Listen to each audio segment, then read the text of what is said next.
कर सकते हैं।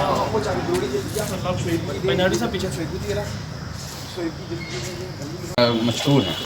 मैं आप सबके माध्यम से ये अपनी रियासत को ये पैगाम देना चाहता हूँ कि आज नौजवान बिल्कुल बेरोज़गार हो गया है, रोड पे आ चुका है।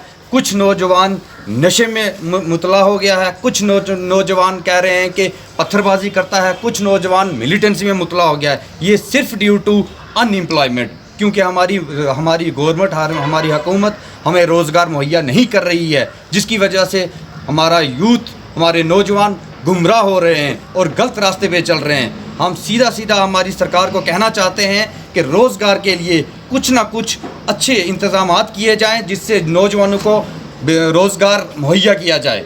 के जो अनएम्प्लॉयड नौजवान हैं उन्होंने मिलकर एक तंजीम बनाई है, आपने नीचे पढ़ लिएगा, all Jammu and Kashmir unemployed youth.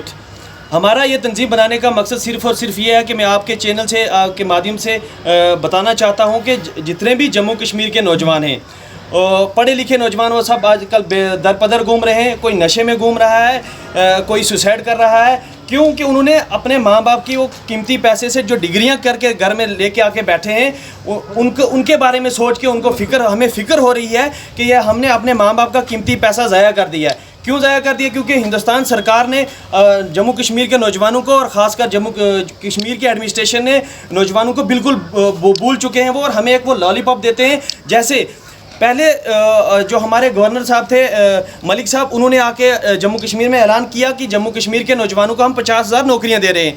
अब वो बोलते रहे, लास्ट में बोल के वो वापस चले गए बाहर, और वो 50,000 नौकरियां अपने साथ बाहर लेके चले गए। उसके बाद 2019 में 5 अगस्त को जो कुछ हुआ, जो ब्लैक डे हुआ, वो आप सबको याद है। उस दिन के बाद लेफ्टिनेंट गवर्नर साहब जो हैं, मुर्मू साहब, वो जम्मू कश्मीर में आए, वो अपने साथ 50,000 नौकरियाँ लेके आए।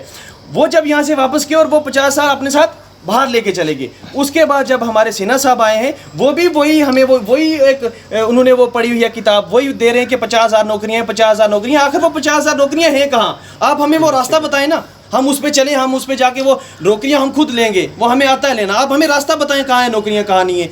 हमें बड़े अफसोस से मुझे कहना पड़ता है कि हमें इन नौजवानों को, ये डिग्री होल्डर हैं सारे, कोई एमटेक है, कोई एमफिल है, कोई पीएचडी है। हमें इस वक्त अपने ऑफिस में होना चाहिए था, इंजीनियर को अपना इंस्ट्रूमेंट लेके फील्ड में होना चाहिए था। बदकिस्मती से आप मीडिया के लोगों के सामने यहाँ खड़े होकर हम नारे मार रहे हैं, हम चिल्ला रहे हैं। क्यों? बड़े दुख के साथ मुझे कहना पड़ रहा है। आज इस वक्त हमें ऑफिस में होना चाहिए था, उस गरीब की फाइल का हमें काम करना चाहिए था। जो नौजवान के पास, कोई भी आप देखो बंदा, वो नौजवान के पास आएगा कि ये बंदा नौजवान है यार, ये मेरा काम करेगा, उस उम्मीद को हमने पूरा करना था। लेकिन अफसोस, जम्मू कश्मीर की ये जो एडमिनिस्ट्रेशन है और जो हमारी सरकार है, वो हमें बिल्कुल एक लॉलीपॉप दे रही है। मेरी आपके मीडिया के माध्यम से ये मैं कहना चाहता हूँ, मेरी रिक्वेस्ट है, मेरी डिमांड है, मैं ये कहना चाहता हूँ कि हमारे कुछ मुद्दे हैं, हमारे वो मुद्दे हल किए जाए, नहीं तो अदरवाइज़ हमने ये एक चिंगारी रजौरी से शुरू की है और ये एक शोला बनता पूरे जम्मू कश्मीर में और पूरे हिंदुस्तान में जाएगा।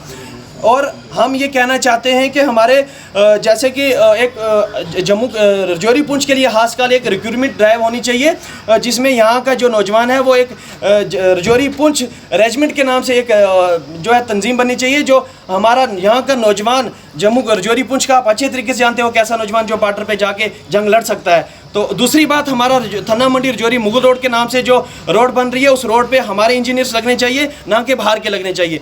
और भी हमारे कुछ मुद्दे हैं, इंशाल्लाह फिर डिस्कस करेंगे।